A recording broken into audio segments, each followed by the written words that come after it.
TJ's here with us. Here with us? He ain't with you. Little snake in the grass he is. He's a little snake in the grass. TJ's the guy that I brought up from our crew when he was in high school. TJ was in my corner when I fought a world championship. He's been my right-hand man, so for Connor to, like, act like he knows what our situation is bizarre. Where's the little snake? Where's the little weasel? Has he got Dwayne with him? Him and Dwayne, come over, take over the show. That's why I can't leave about TJ not saying something. That's low. What, you gonna do something about it? What you gonna do? Well, do something then. Do something then, you. Do something then, you. Phil. Ah, there's a little snake in the grass right there. You're right, built him up. Dwayne comes in, takes over, and then takes the champion. No, I'm still there. Weeks later, proceeds on that he's actually left. He got a house out there, so it's like slap in my face. The reason TJ and Cody have so much bad blood between them is because of their history. They were training partners at Team Alpha Male under Uriah Faber. Uriah brought in Dwayne Ludwig as the striking coach, and TJ really hit it off with him. When Dwayne left and started his own gym in Colorado, TJ started splitting time between Alpha Male and Dwayne Ludwig's new gym. What I'm seeing from them is the actions of someone in junior high or high school. It doesn't really make sense. I've moved on, I am focused on my family and my business, and they can't seem to let it go. I'm not quite sure why they're so obsessed about TJ and I. Dwayne Ludwig. The guy's been trashing my team and my fighters since he stole TJ from the team and manipulated him to go to Colorado, and he's trying to take credit for stuff we did, the champion we created in TJ, and it's bullshit. I'm tired of it, you know? My take on Cody and why his emotions just go through the roof is that he's not very smart and can't put things to words. I mean, it's instantly just anger. He wants to fight every battle with just toughness and trying to look cool in that situation. It's comical and embarrassing. The guy you took from our team, I wouldn't have let that Looking for some attention, guys. Yeah. Bunkos are looking for some attention. We'll get your attention. There's your camera. Is it? Come on, fellas. Come on, fellas. Let's fuck up. You guys want to scrap? Let's scrap right now. You told me, hey, these guys are paying me real money. Sponsored by Muscle Farm. So you left. So I was paying to be out there with Dwayne. And you asked, Sell out. and you... Sell out. Come on.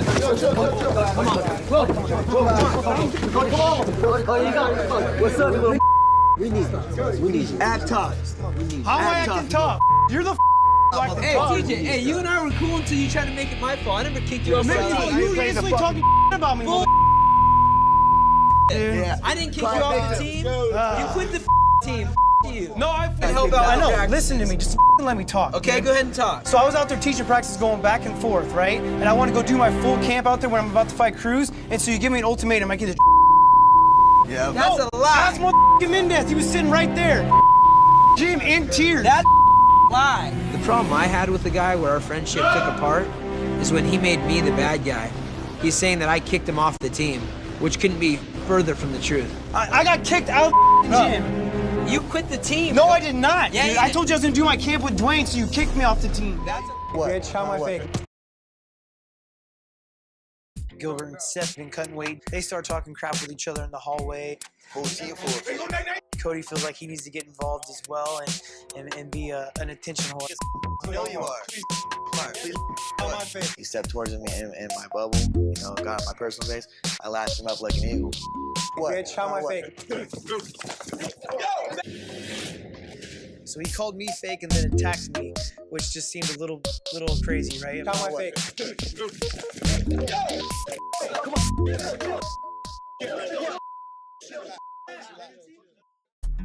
Let me help people out here. Dwayne Ludwig's a former kickboxing champion who was an MMA fighter who fought in the UFC and then went on to be a coach. for a year and 3 months. Hold on a second. No. He coaches now a lot, right, with his own gym. But for you guys, he was your striking coach for a little bit. For a year and 3 months. And he worked with a bunch of your fighters, and he had a very special relationship with TJ.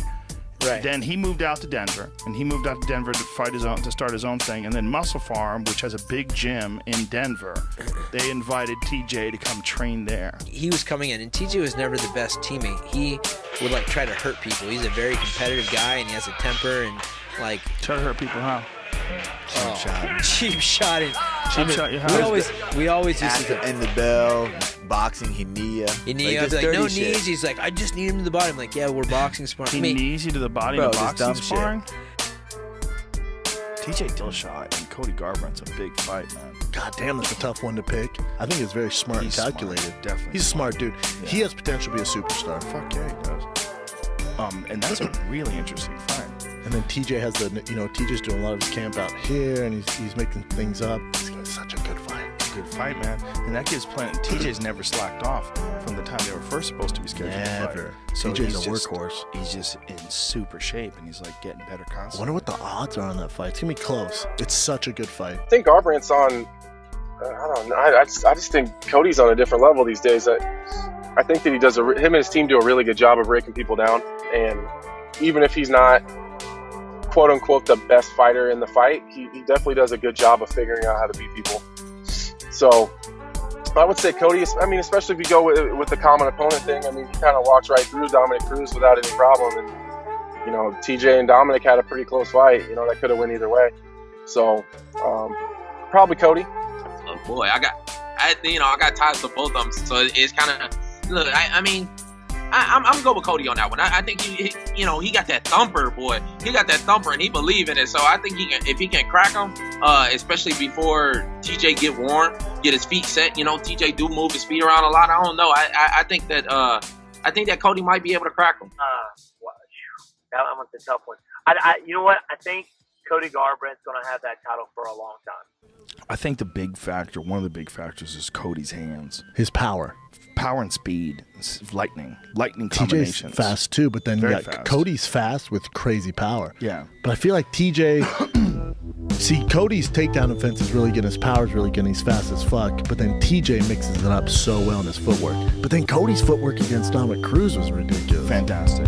It's a really good fight. Isn't it good?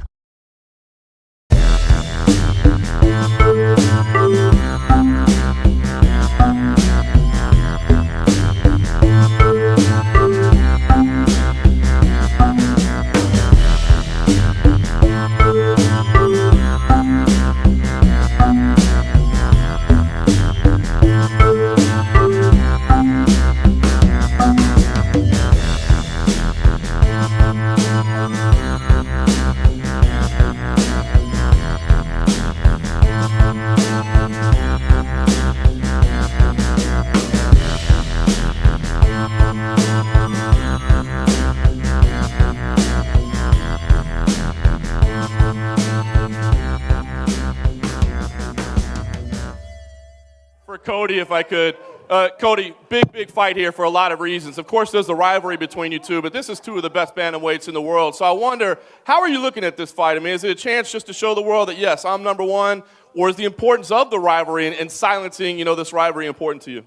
This fight's important to me to showcase that I am the best pound for pound bantamweight in the world, and then after this fight, I'll go down and fight Demetrius Johnson to solidify that I'm the pound for pound best in the world. Is this more about that belt that's sitting on the other table right now, or he just needs the money. Rivalry? He just needs the money. That's why he's here. He wanted to fight Mighty Mouse. That's why. He's a money fight. It's definitely about the belt to prove that it was mine the whole time. I don't understand the animosity coming from them. It's a little bit ridiculous. Do I need to hold his hand and tuck him in at night? Why is he so mad that I left? You're a fucking liar and you're a cheap shotter. You know what I mean? You heard from the horse's mouth. I'm not your daddy. Uriah's your daddy. Is there any way, win or lose, that they could bury the hatchet between you two anyway? I mean, it seems there's never been right any drama on my side, as you can tell. There's never been anything coming from me. Except for lies. Habitual liar over there. He just lies on top of lies. Who's the ones that are making up stories over here? So rumors. Horse's mouth. You do not need Chris in the back of the head. Exactly. You're a cheap shot and bastard. You're a cheater. Not. You did not. Okay. And just for TJ, we just wanted to ask you about what Chris Holdsworth said on Monday. It's all happened at the perfect time. When it came out, the week of the fight. Like, come on, man. This is all super predictable. Predictable. Right. No truth to it? None whatsoever. There's truth to it. Just like I don't have a knock, and then like I knocked him out and don't have a video of it. It's already been, yeah. I do have it, but I'm not, yeah. You know that. Bring it. How many times did I fuck you up in practice? 0, motherfucker. Exactly. We're going to find out. Saturday, you're going to find out. You can talk all you want, show your insecurity, show who you really are. We're going to get out there. I'm going to have a smile on my face. Dude, I had you in your own locker. I'm going to break your ass. I'm going to make you quit. Yeah, you can do all the conditioning in the world with your new coach. You can't condition that fucking chin of yours.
Ladies and gentlemen, referee Dan Murgliata has called a stop to this contest at 2 minutes, 41 seconds of round number 2, declaring the winner by knockout and new undisputed UFC bantamweight champion of the world, TJ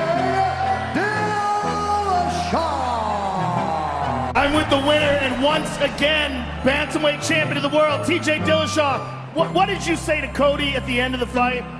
Oh, I was just yelling. You know, when he got up, I was just yelling. I was just excited, and he stood up, and I was just yelling. I mean, once you guys had settled that down and then embraced. Congratulations, man. He's a hell of a fighter. He's young. He's going to be back. Like, I'm going to see him again. You know, this isn't the end of Cody Garbrant. Now, this was a phenomenal fight for you, and the win even sweeter because you overcame adversity in that first round. There was a wild exchange at the end of the first round, and you got clipped. How hurt were you? The kid's fast, man. He hits hard, you know, and you can condition your chin. You know, the better shape you are and the better chin you have. You know, I got caught with the right hand. What he's got a big right hand, but, you know, I bounced right back. You know, I was still there the whole time. Now, after the extremely close loss to Dominic Cruz and then the excellent performances afterwards, how sweet is it to finally have that belt back around your waist? I mean, it's around my waist this whole time in my mind. I was fighting the #1 contenders. I should still be the champion. I am the champion. This is my belt. Demetrius Johnson, I'm coming for you. I'm breaking you. You got that record that is fake. You know it. You should have been fighting me. You dodged me. I'm coming for you. I'm getting that belt. I'm coming 25s, and I'm stopping your record. I am the better fighter out there. You know, he was able to capitalize on a low left hand, a right hook. Hats off to TJ. You know, he battled back, from losing his title, and he was a hungry man. But I still am the better fighter in there, and I'll show that in the rematch. You were having some success early on. What was your feeling like in there? How I pictured the fight going, landing that wheel faster. He's missing a lot. Really didn't touch me in the first round. You know, he didn't take me down at all. I caught him a couple of times. You know, he was hurting the fight. Towards the end of the first round, I knew that I had him hurt. I heard the 10-second clapper. My feet got a little tangled up trying to deliver that knockout blow. So he was saved by the bell. He was able to regain, composure in that minute. You know, I think a lot was made this week of just how emotional you were, how fired up you were. Now, we know this has been a long-standing rivalry, but, I mean, did emotion play any part tonight in how you performed? Any regrets in, maybe coming in with that type of emotion into a fight? No, I stand behind everything that I said. Still a date about TJ, but I give him his respect for going out there and capitalizing on a mistake. But I truly am the better fighter. I just want to give a huge thanks to my coaches and my teammates at Team Alpha Male for sticking behind me, always supporting me, get me the best prepared that I can for November 4th. Training with TJ, you know that he's a competitor. You know that he has great skill. I've always, respected his skills leading up to the fight. I don't respect him as a person, but as a fighter, I give him respect in there. It was a long road to get back to here. This is my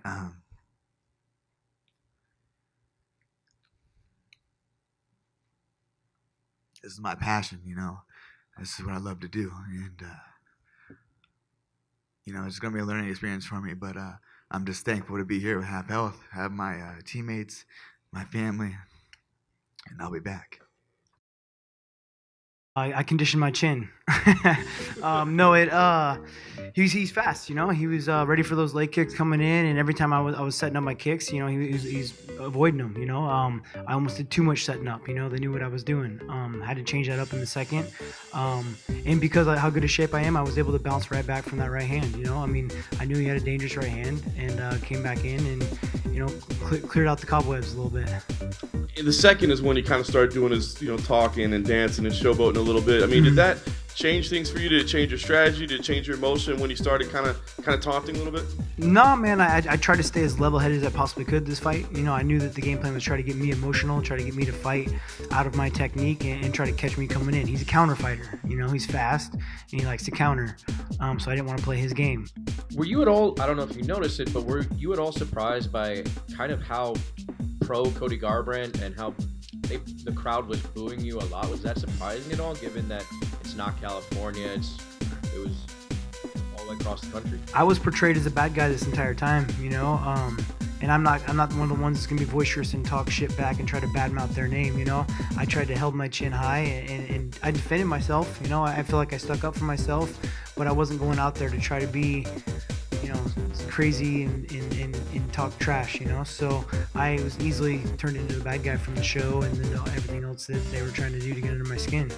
The plan was to kick his leg, kick his body, kick his leg, kick his body, bring everything down, you know, bring his hands down even lower than they already were. We set up the left kick, and then from there, I kind of went on autopilot and, you know, just look for the punches on the go, and when it landed. You have TJ on the phone? Yeah. Hey, buddy, you're talking to Jim and Matt. How are you? What's up, TJ? Doing good. You? Very good, man. So the main event you're promoting, of course, it's 227, goes on sale this Friday, June 15th. I know you did not originally plan on fighting Cody immediately. You said you wanted him to go through a couple of people to get back to you? Yeah, man, that was the plan. You know, I was hoping to get on a big fight, fighting Demetrius Johnson, but, you know, things didn't really work out. So, you know, if they put him up on the table for me to knock him out again and get rich. And what happened with the Demetrius fight? Because you seem like you've been so game for this fight, so ready, and for some reason it does not seem like. At first he said he wanted to fight. Who did he want to fight for the win streak? Was it Wilson Hayes? Is that who he fought to keep he wanted to fight? No, Ray Borg. Oh, Ray Borg, sorry. And then what happened with this fight? Just why did this fall apart? Man, I can't really tell you. You know, I thought it really was going to happen when we got the fight offered to us. They wanted us to do it in April, and then 2 days later, Demetrius Johnson got surgery, and so wasn't able to take the fight. So I really don't know.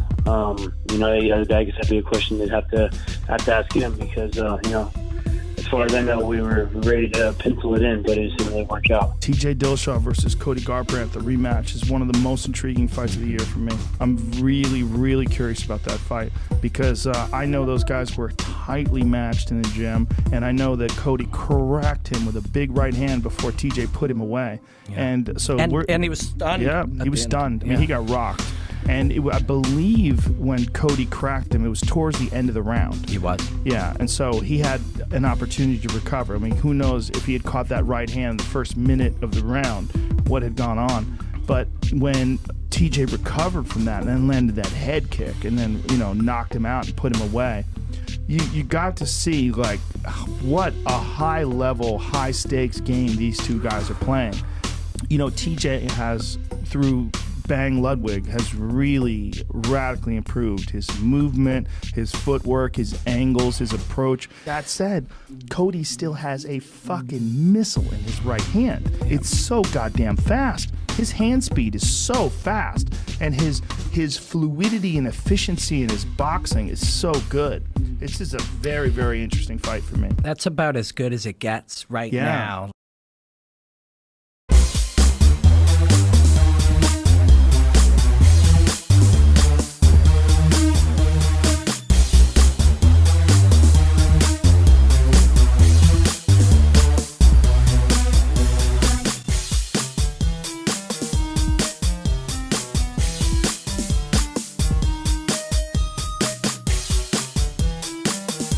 Ladies and gentlemen, this is the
Ladies and gentlemen, referee Herb Dean has called a stop to this contest at 4 minutes, 10 seconds of the very first round. Declaring the winner by TKO and still the undisputed UFC bantamweight champion of the world, TJ Dillashaw. There can be no doubt. The winner and still champ, TJ Dillashaw. How does that feel? Feels good and always, man. I gotta say, my Muay Thai is tight. Happy birthday to Dwayne Ludwig. It's his birthday today. This belt is his. It's going to him. You guys had some wild exchanges before you clipped him. You've got a good mouse under your right eye. Were you stunned at any time during that first round? Oh, he caught me good, you know, but nothing to where I wasn't there, you know? What was different about your strategy coming in? It seemed like he was more kick heavy. Did you anticipate that? What did you think was going to be different about this fight? I expect him to want to counter my kicks, so I was going to wait. I know he likes to lead with that right hand, so I was just going to time it and throw my own, and that's what happened. You make a very good argument as being the best bantamweight of all time. I am the best bantamweight of all time. That's it, the best bantamweight of all time, here, right now. Now, Henry Cejudo won the flyweight title before this fight and said that he wants to come up and fight you at 135 pounds. I think that would be a fantastic fight. Bring it, baby. Let's do this. And then I just want to ask you a couple questions about TJ. I mean, the fact that he's a guy that's really improved over time as well, just like DJ has. And, you know, Dominic Cruz lurks out there, and Dominic Cruz won a tremendous amount of bantamweight fights. Who do you think is the greatest bantamweight in UFC history? Rogan brought it up that it might be. Well, you can start making the argument right now about Dillashaw. He beat Barao twice when Barao hadn't lost in 10 years.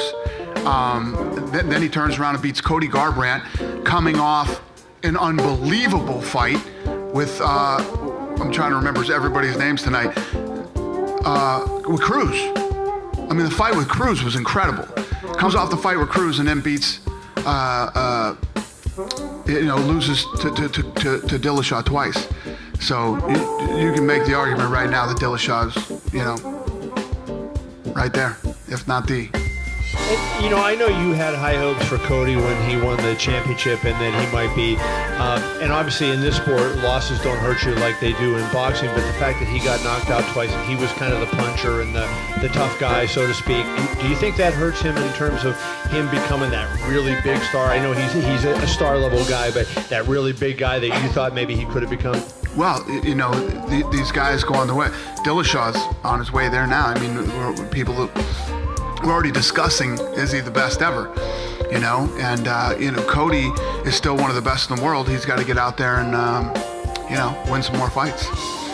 But yeah, these fights were massive for TJ, because I think even going into the first fight, I think everybody believed that Cody was going to beat TJ. Especially Cody. Cody knew he was going to win that fight. And the way that it's turned out, look, TJ wins both fights spectacularly.